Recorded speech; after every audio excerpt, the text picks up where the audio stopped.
What's up, guys? It's your boy Ollie here with another insider interview. Today I got Keith from Bewarekeath Studios. He does some really amazing work, and we're gonna kind of delve into that. So first, just to start it off, tell us a little bit about yourself and kind of what makes you like an insider in the fashion world. Yeah, I guess the coolest thing about my identity is leveraging my coursework and my designs. And so like when I graduated high school, I graduated like top of the class. I had like $1.5 million in scholarships. I'm a Posse scholar at Pomona College, and a lot of people don't know the name of the school, but it's the #1 liberal arts college in the country. And in 2015, it was #1 college, like #1 school in general in the country. The year I applied, it was number 10. It kind of like fluctuates like along the Forbes list and things of that nature. And at school, I'm a double major in economics and Africana studies. I'm doing a minor in sociology. And when I think about like my design process, it's kind of like a culmination of all the things I learned in the classroom and then my worldview, and kind of like taking those two components, throwing them in a mixing pot, cooking it up, and then like just throwing it on a plate, and plate being like the canvas and canvas being the fashion. That's my art. So I guess like, yeah, just that unique insight and really marrying the idea of academia and creativity. I like that. And you were saying something at the beginning about like a Posse scholar? Yeah. What does that mean? So in Chicago, not even just in Chicago, like globally, not globally, nationally, there's this scholarship program where they take very very qualified students and match them with some of the most elite colleges in the country. So my homie Sam over there, he's also a Posse scholar. So shout out to Posse. Basically, you go through like 3 rounds of rigorous interviews. Applicant pool is probably like 5,000, 6,000 candidates. And then they narrow it down to about 100 students, and then it's 10 students per school. So they send you off. So I got homies that go to Cornell University on Posse, homies that are going to homies at Pomona on Posse, like all over, like any dope like academic setting you can think of, like the most elite, rigorous academic setting you could think of, they have Posse scholars, and then it's full tuition. That's amazing. Yeah, so I think the cost of attendance for my school this year alone was like 76 bands. And basically just through the scholarships and everything, you were able to get that covered. Yeah, bro. That's it's insane. Congratulations, man. Yeah, thanks, dog. That's a big one. Yeah. So was fashion and clothing design, was that something that you were really doing before you decided to go to school and got all these scholarships and something like that? Or was that something you kind of developed when you were at school in that university environment? So fashion has always been a part of my life. Like designing has always been a part of my life. I've always like wanted to be fly, and whatever like I conceived fly was. Like I remember back in 6th grade, I had like a whole ass emo phase. I think everybody had like an emo phase in 6th grade, bro. I mohawked this long, you know what I'm saying? Like the platform boots, got pulling up to Hot Topic, you know? And like I'm from the south side of Chicago, I'm from the hood. So like dressing like that was like absurd, bro. Like what the fuck are you on, you know? But it's always been about like expressing myself. Like I'm from Chicago, I'm into skate culture. Like, bro, I remember I was skateboarding and said like, why you on that shit, bro? Like getting mad at me for like not hooping or playing basketball, you know what I'm saying? Right. So when I think about like fashion and how it's inspired me, like knowing that I was different, and then just, I don't know, using fashion to validate that. Like, okay, if I know I'm different, well then let me just be fly my own way since I'm already different. And but like the whole like brand thing became, I kind of think of them as almost like 2 separate entities, because you got the enterprise and you got the artist. And you know, in order to build like a successful business, you bring the 2 together. But like I nurtured like the art side my entire life. Like I've always just been into fashion, expressing like any type of art, like spoken word to rap. painting, like you name it. But then I'm like, oh wow, like I'm getting all these compliments. I wonder if people would pay to look like me. You know, I'm like, maybe. And back in Chicago, I tried this. Back at the crib, I tried this brand. It was called Just Live Right. Shout out to everybody that copped from my first brand. I appreciate that. The I new dropped, ones. bro, the OG ones, bro. Like, it was crazy because like all the homies was like grabbing the sweatsuits. It was like this, like the logo for the brand was like a pen. Mm-hmm. And like that was my very first attempt to try to marry my love for fashion with my love for school, and it did pretty well. And you did that when you were in Chicago? Yeah, so as a senior in high school, bro, I did that. It was decent. It did pretty well. I just got really busy with the college like application process. You know, like going through the interviews for Posse and things of that nature. So I was like, okay, I'm gonna just like put off.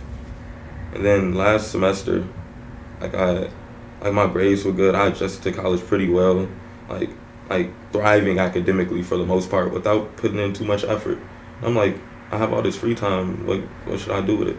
So now I hop back into my passion, and my passion is to create. So Aware Studios has that just kind of been around since last semester, or was that in the works for a longer time? Bro, I slid on my homie Malik. My boy Malik is a genius when it comes to just art, period. Like, one of the smartest people I know. Amazing dude. I'm just like, he's in Copenhagen right now. I miss him, so I was just thinking about bro. I said on my boy Malik, and I was like, yeah, bro, I'm thinking about starting a brand up, chopping it up, you know, just being cool. And bro, he was like, yeah, I think you should do it. Like, you be fly, and it's big ups coming from Malik because like he's fly himself. He does fashion too. Like, do you know who Joe Fresh Goods is from Chicago? I don't. I probably should though. He's like a Superman in Chicago, especially like in the underground fashion scene. We went to Complex Con, me and Malik, over the summer, and he passed Joe like this T-shirt that he made. Yeah. And then I'm not sure which fashion week it was. It was towards the beginning of the year, beginning of the semester, so around like early fall. We saw Joe on Instagram saying, I don't remember who gave me the shirt, but it's my favorite shirt. So like my boy Malik, like I got his validation, and that meant a lot because he's mad credible. So like we were talking, chopping it up. I run and buy designs. It really started. Did I say it started in April? That's really like when I like started conceptually like modeling this thing called Aware, and April 2019. April 2019. Yeah, April 2019. Then I spent, bro, I didn't even know how to use any fucking like graphic design software, so the rest of that time was spent learning how to cook up in different like Illustrator programs and stuff. So then after like we did the whole, like after I did the whole like learning curve thing for the Illustrator program, I don't know, like I just started making stuff like every day, like without any trajectory or goal, just making and creating and building, just cooking, you know. And then I started investing in myself and my experiences. So then I went to Complex Con in Chicago over the summer, and I'm like, wow, okay, this is where the standard is for fashion. I'm like, okay, cool. And I looked at where I was right here. I was actually gonna drop a collection the week before Complex, and I'm like, actually, let me just chill. Let me go study a little bit more. I went and studied. I found out where the bar was. I was like, okay, cool. Scrap the whole collection. And that was this summer. Just scrapped the entire collection. And then just got to working on a completely new one. And really started pulling out like my worldview and perspective in my pieces. And then, yeah, like really, I'll say like, yeah, November when it dropped was like everything just happened so fast. Like it had to have dropped in November. Like right before I started getting like media attention and stuff. Like my brand was actually scheduled to release a week after. Like I got like this huge like piece of momentum, you know, and then I had like momentum, so I just dropped it. That's perfect. I really like what you kind of mentioned, what you touched on about having that vault that you had built up of things that you didn't have to have like a purpose to everything. It was just about creating, because I think that as an artist, whether you're making music, whether you're writing, whether you're doing fashion, just creating is like an exercise. It's the same thing as like working out. Like if you only work out when, like, if a runner only runs when they're doing a race, they're not going to be very good at running that race. But if you work out every day, then it's like when it comes time to do that race, you're going to be a lot sweeter. And I think it's the same thing with like fashion.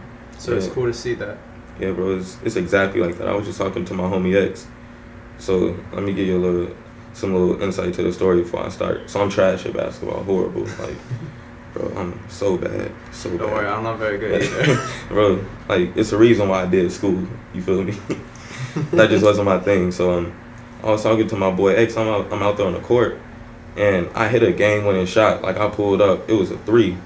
Form terrible, fucked up, just horrible. I pulled it, I hit it, damn, I felt good, you know what I'm saying? So I'm like, bro, I wonder how good can I get if I practice? And then I'm like, when I started looking at like ball players and stuff, like in the league, I got a homie named Taylor. He's a rookie on the Lakers this year. He was in my graduating class and stuff, and I was looking at him and I'm like, wow, like what makes him NBA material? Like how can I make myself as successful in my craft as he is at his? And I thought about it, I'm like, he's always in the gym. Like, he's always practicing, always in the gym, you know? And like if he's not training physically, he's training mentally. I'm like, okay, practice, determination, like being eager to progress and being eager to like be successful. I'm like, oh, so you just gotta practice and stuff to get really good. And it's weird, like it's weird to say it that way because it sounds intuitive, but like literally, like you just have to practice and you get good. Yeah. Like just work hard and practice, you get good at it, you know? No, that's so crazy. I remember I was watching like some Future interview. It might have been like a documentary or something on him, and it was saying the same thing. Like, it's like, yeah, every moment he's like in the studio. He gets off stage, he goes and he's in the studio. Yeah. He gets off a flight, he's in the studio. He's in his hotel room, he's recording. And it's like that same thing. If you really want to take it to that level of mastery, you just got to practice. And it sounds like you were saying so intuitive, so simple, but really that's all it is. Yeah, like when you look at these artists, and this is one thing I've been studying. Like I've been studying the development and evolution of people that I look up to, so then I can kind of like model my progress after their progress. And you look at these people, like everybody who's huge has an insane work ethic. That's number one. Like nobody gets anywhere with being lazy. And you look at Travis Scott. I think he like fucking like sprained his knee on stage, and then got up and kept performing. You know, like these people have insane, crazy amounts of energy and work ethics. Like, and you look at these people and you think their life is just a party. You know, you think their life is just a party, just fun and games. Like, man, I think it would be so cool being a rapper. Anybody can rap, anybody can put bars together. Nah, bro. Like, you need to work. You need to be able to work. Like, R.I.P. Juice. Juice supposedly had like 2,000 songs in a vault. Like, I forgot. I was watching this interview with some producer. I don't know if it was like Kenny Beats or something, but basically they were saying like Juice would come in, do 10 songs, like, you know, like that's insane work ethic. That's insane energy. Yeah. And I look up to these people. I'm like, okay, so this is what you have to do. You just have to be like hungry, like thirsty for your success, and really work at it. So. No, I like that. That's exactly what it is. So tell me a little bit about what it was, how you knew that the pieces that you designed in your first collection that they weren't just fit for the vault though? How did you know? And this is something that interests me with a lot of artists is, you know, let's say like Juice, he has like 2,000 songs that are still in the vault. How did he know which ones to put on the album? How did you know what pieces were the ones that were gonna hit? So Kanye is one of my biggest role models, right? And you know, like the Kanye, like Hennessy Kanye, like 2010, 2009, like Hennessy. See, Kanye is a dope person because he does like what Kanye wants to do, and even in fashion. And like I remember people were like, why is he wearing these homeless clothes? Ooh, blah blah blah. Because he wants to. He's Kanye. You know, he is himself, and his brand is being himself and being like so. Like, I don't even think he's a narcissist. Well, actually, he is. He's probably as qualified as a narcissist. But the idea of like narcissism, like him being so into himself and him believing in himself to the point where like it doesn't matter like outside influence. He releases what Ye wants to release when Ye wants to release it, and however he chooses to do so. So then, with these pieces that I dropped in the first collection, I just channeled some of that energy. Like, I swear, like, if somebody pulled up to you and said, I'm about to make a fashion collection with a pair of sandals, a tactical vest, a weird cut and sew t-shirt, you would probably look at them like, what the fuck? Like, how do you wear those things together? But, like, it was just because I wanted to. Mm-hmm. So, yeah, that idea, Ye, was, like, the idea of, like, Ye doing what Ye wants to do. I was like, fuck it, I just did whatever I thought was dope. So were these pieces then that, apart from how you were creating when you were just, in a sense, I'll say practicing, were these things that were practice pieces that you decided these are so good that I'm going to actually make these for real? Or were these pieces that you set out and when you created them you had the intention of this is going to be my line? It's funny you asked me this because, like, my homie Sneak over here just literally, like, we was having this conversation as we walked up. And, yeah, we was literally having this conversation as we walked up in here. And I was talking about, like, the first collection. He asked me about prototyping and sampling and stuff. Bro, I did no sampling at all. Like, I didn't do a single sample for this first collection. Like, I made the designs, I made a mock-up, sent it over to my manufacturer, you know what I'm saying, like, had that back and forth, and then just got it. Like, I'm walking up on bro, he asked me about the sample, I'm bro, I raw dogged it. Like, bro, I pulled it from half court, just pulled it up. And yeah, like it was just that, like.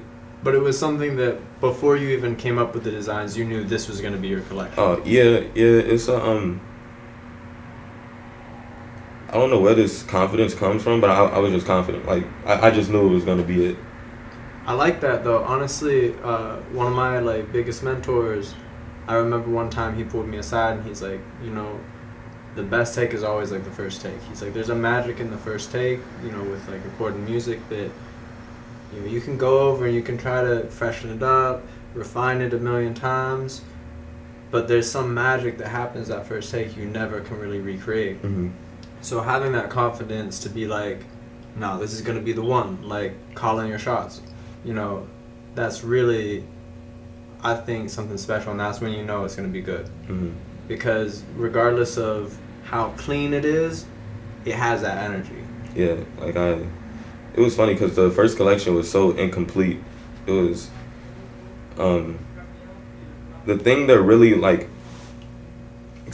thing that really made it weird was after Kanye put on these sandals, and so my homie Josh, I hit him up, or he hit me up. He told me about like this Jesus is King thing going on like in the art district, and we pulled up to this warehouse. You know, we went in.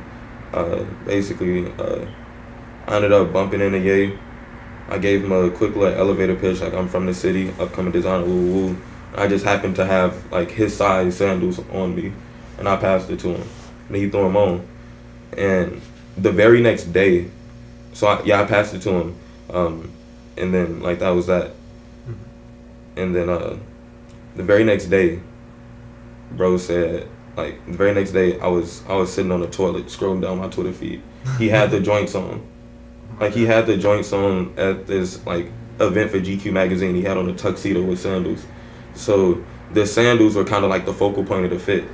And he really like tossed me that assist right there. And what that did though was like incredibly like accelerate the like the launch time. I'm like, okay, I'm in GQ magazine, I'm on Upscale Hype, you know, like people know my name, like the public has an opinion on my stuff now. I have to drop this. So in 2 days, like I built the website, like did a photo shoot, edited the pictures, did everything I needed to do. And then the first collection was supposed to have a pair of sweatpants, and I didn't even get the sweatpants in on time, so I just dropped it with the 3 pieces. So like the shirt, the sandals, and then the vest. And yeah, it was like I just didn't have any time to wait. I just dropped it. Like I didn't even have time to choose if I wanted samples actually. You know, like it just so happened that the timeline just fit so perfectly. You just had to seize the opportunity. Well, that's great for you, and I think it's an opportunity seized. That's something really important as, you know, an artist, as a designer, as a creative, to be able to not just come up with dope designs, but to be able to tap into that universal timing. When there is an opportunity, you got to be able to seize that. Yeah. You got to be able to drop it in 2 days. You got to be able to, and that's where that work ethic comes in. You know, if Juice WRLD wasn't making 10 songs at a time, then he might not be able to make like a full album right when he has to about something relevant. You know, if you weren't in that process of practicing, of already having that mindset of I can do this, like get down to it, then those opportunities could have come up and you might not have been ready, but you made yourself ready. And I think that's like a marker for someone who really knows what they're doing and really is supposed to be where they are. Yeah, you said something like very key right there. You talked about the idea already, and my boy Malik, he was the same person. Like Malik, like he's really helpful, bro. He basically like he said something like you don't know, like, yeah, you don't know when the opportunity is gonna come. Like the universe is gonna set that up, but just make sure you're prepared for when that opportunity comes. Like you can't plan out when it comes, but you can plan out your preparation, you know. And I think about like all my homies at the crib. I got a homie Carlton. Like he was touring with Juice. He was living out here with actually Carlton and Donovan. They were touring with Juice. They lived out here with Juice, and Donovan so last week he dropped an album with 20 songs, and this week he dropped the EP with 6 songs. Oh shit! Like that's incredible work, you know. Yeah. My boy Carlton. Anytime I look at his Instagram stories, he's in the studio, you know. He was just out here. He was just out here in LA recording and stuff. Like insane work ethic. I got a homie Griffin. We talk like pretty much every day. I FaceTime him. He's by his computer like cooking up stuff, and I'm by my computer cooking up. So like everybody's just constantly working, continuously working, and it's weird because like you have to release so much work at such a like consistent level, because at any given moment when somebody swoops in, I want myself to be so perfect that whatever you grab is worth it. Right. You know, like even my worst is better than like the average, you know. Like so anything, like even my throwaways hit, you know. So you cooking that much to the point where it's second nature to make something fly. Yeah, I like that. That actually reminded me of this quote. One of my English teachers back in 10th grade told me. I could be wrong, but I think it's from like Moby Dick.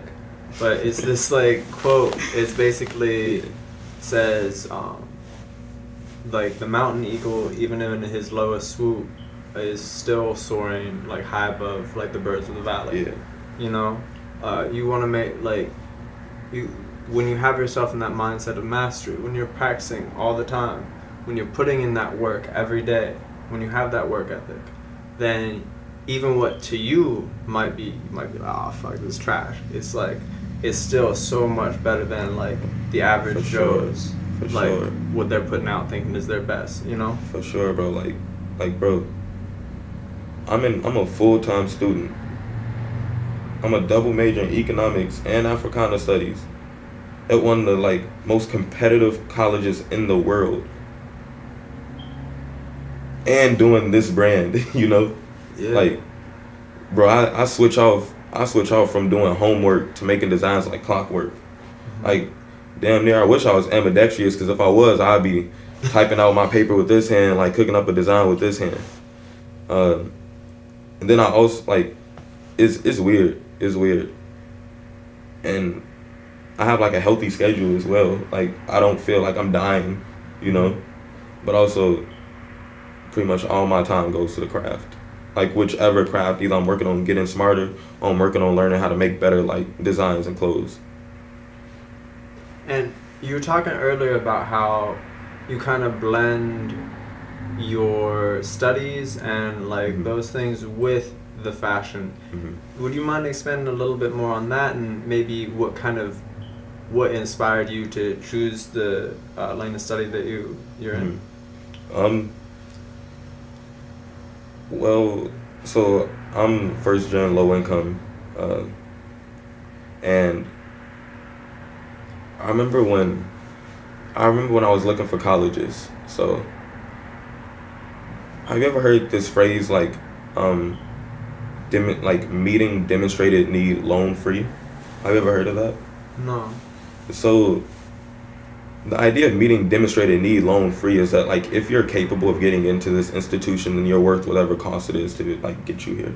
Mm-hmm. And all of the most elite colleges in the world, or at least I know in this country, do that. Harvard, Stanford, Yale, all the Ivies, University of Chicago, Northwestern, like they can meet 100% demonstrated need loan free. And then I got it after like I realized what that was. I got intrigued as to like if these are the institutions capable of like sending a person to college regardless of their financial situation, then who are like what type of people go to these spaces? And then I realized, I'm like, so you mean to tell me the wealthiest people in the world go to these schools that are willing to like pay whatever costs? So I'm like, that doesn't seem too equitable to me. Shouldn't it be a situation where the people who can't pay go to the space where people are willing to pay for them, and not the people who can pay? And then like these questions about like the way by which like college admissions went introduced me to the idea of like resource allocation, and really the idea of like scarcity and how people interact over like scarce like resources. Mm-hmm. And that's what inspired me to go into economics, because well, first, like we live in like a capitalist society where our native language is money, economics, you know, like. So I was like, if I want to change the world, and I don't know what I want to do to change the world, at the very least, I can start by learning one of the most like dominant systems that we face. So I decided to take a look at the economy. And then as a black person, I was realizing that economic theory kind of differs from like different groups, or like different groups behave like different economically, which is why like I started diving into the Africana studies and really taking a look at the intersectionality of class and race, and what are these impacts on people, like short-term, long-term, historically, in modernity. So yeah. That's fire. I think that's a really important point that gets overlooked a lot, is how cultural differences do play a role in economics, and that there is a whole different economic theory, like you were saying. It's not like economic theory is one thing that can just be copy and pasted to each person no matter where they are. Yeah, bro. It's like it's very much dependent on how you live your life and your culture. Yeah, because this is so sad, bro. Like, I go to this school, I'm an economics major, but when I get up, like when I get some bread, I don't know why, I need a grill. I need to bust down 16 teeth. Like, I don't know why, I just have to. I just feel the need to. Like, once I get to that space where I can afford it, I'm gonna throw a 16-piece, like, bust down grill in my mouth. For some reason, like, I'm burning to get, like, a bust down, like, AP watch. Like, for some reason, like, I'm burning to get, like, a chain from Ben Baller, from Johnny Dang. I need some Icebox. But these consumer preferences, though, are very in sync with one's identity. Like, culturally, I've developed an appetite for, like, these things, and these are the things by which, like, I place value on, or my culture places value on. And I didn't even make this decision for myself. Like, I understand money, the value of money, to the point where like I'm studying it. And I still want to drop 100 bands on that AP. Like, I don't even know why. I just feel like I need to. And it doesn't feel like peer pressure, because I genuinely want to. But, like, different cultures interact differently in the economy.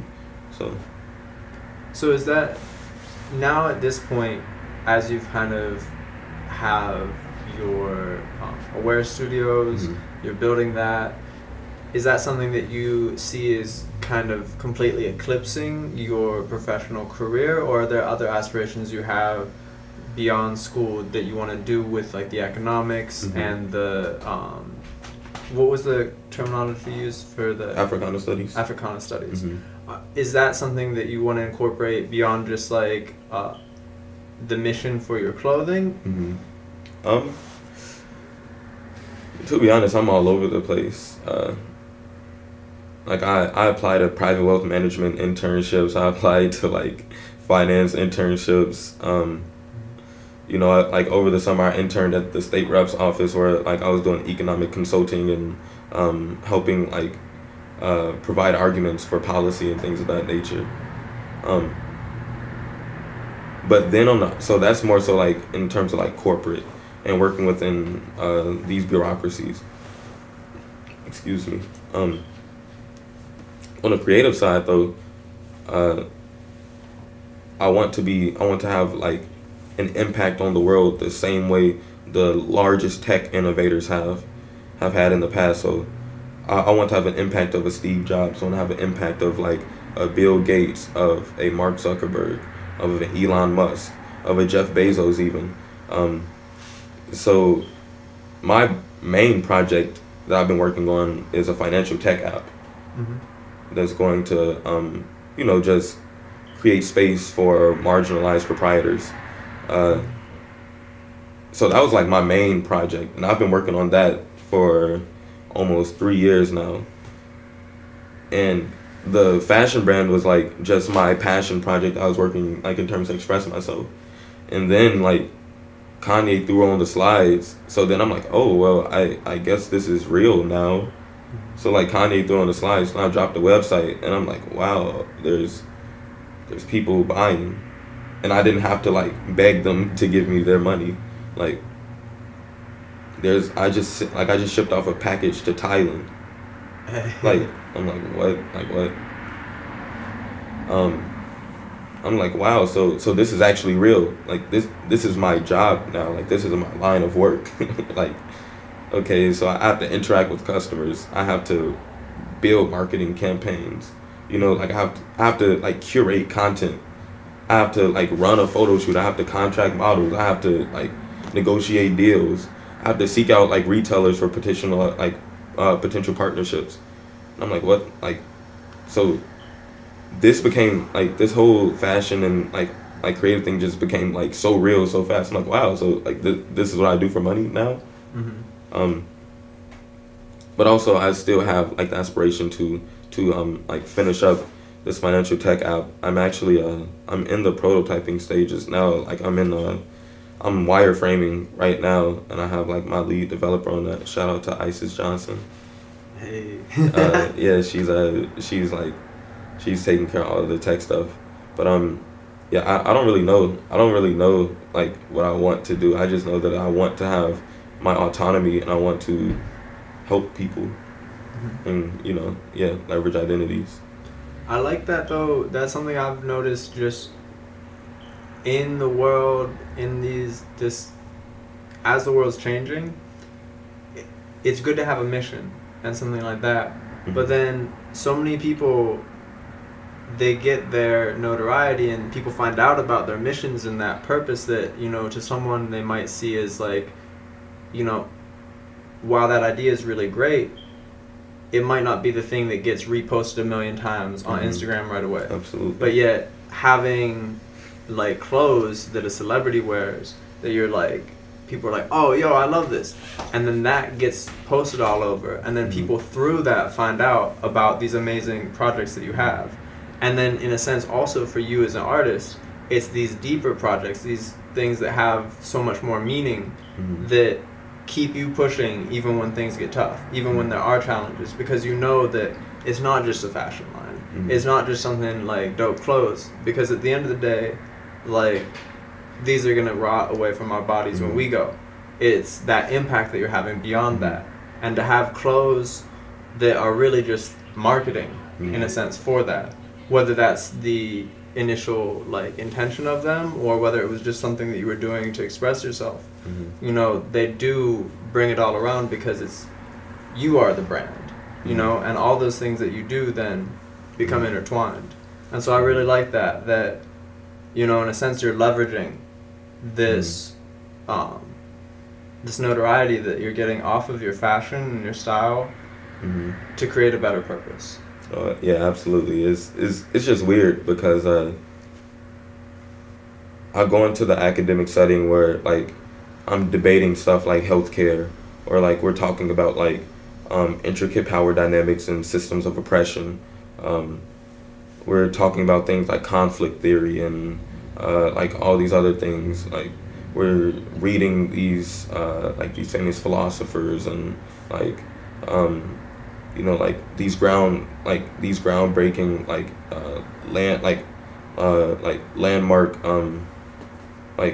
landmark research studies and things of that nature. And like I'm known for being that guy. Like I present research like at conferences and stuff. But then also on campus, I'm known for being the flyest dude in the room. I'm known for being an enigma, because like nobody really understands like, so this dude is this smart and is doing like, is so like engaged actively in his classes and his studies, and is somehow like not a cookie cut sheep to like this system, and still finds a way to like be expressive in his own way. And it was weird because like in high school, those two parts of my identity, like the school and the expressive, were like polar opposites, like did not cross worlds at all. Like I was a Daniel Murphy scholar at this school called St. Lawrence High School in Burbank, Illinois. So I would drive like 30 minutes to school every day. And like, so I leave the hood, go to school, all white kids, and then come back to the hood and then engage in my culture. And those two people were like completely, like they live completely separate lives. So it's weird now that I'm allowing those two to like coexist and in a way like feed off of each other. And by marrying them, I developed this sense of self that is so dynamic to the point that people are willing to pay for like an extension of my sense of self being my art. I like that. I feel like part of it's almost, and correct me if I'm wrong, but some of it's as a culture, we're becoming more okay with the idea of blending two things and with enigmas. Absolutely. And I'm really grateful in a sense to be in a time where you can have someone who is, you know, getting full ride scholarships, and then also putting out amazingly fly clothes, doing something that's really, really cool, and that, you know, culturally we're not in a place where we feel like you have to be one or the other. Yeah, absolutely. Yeah, the idea of like intersectionality and really understanding what that means, like we sit here on this couch, right? We sit here on this couch, like, I'm black, I'm a man, you know, like, I'm from Chicago, and though those things can stand alone as characteristics of me, like, me in my entirety is all of those things working together at once, you know. So in a way by trying to, like, compartmentalize things and, like, allowing them to, like, in a way trying to isolate things, you know, like, we don't do justice. We live in an intersectional world that's bound by intersectional experiences. At no point is one person one thing, you know. So, like, I'm proud to see the world moving towards that, where people get to coexist, like, across realms, like, artists making songs, like, across genres, you know, like, athletes getting involved politically, you know. Bro, I have a professor, like, my Africana studies professor, shout out Professor Mubiru Musoke, Professor M. He's a pro skateboarder and a philosophy professor. For real? Yes. Yo, that's amazing. Yes. My academic advisor from last year, was a rapper. He's a professor. He's a math professor at this elite school.